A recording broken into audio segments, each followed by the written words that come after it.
هنعمل الفول المدمس بأسهل وأسرع طريقة.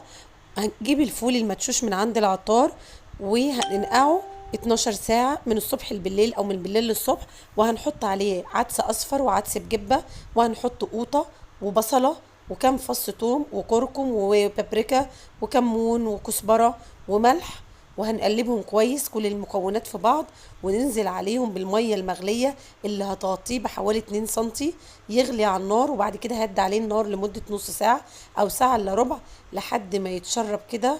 بعد كده اضربه في الخلاط أو الهاند بلندر بالطريقة دي نص ضربة، يعني مفروموش قوي، بحيث أنا أكسره المكونات كلها ويبقى معايا بالشكل ده.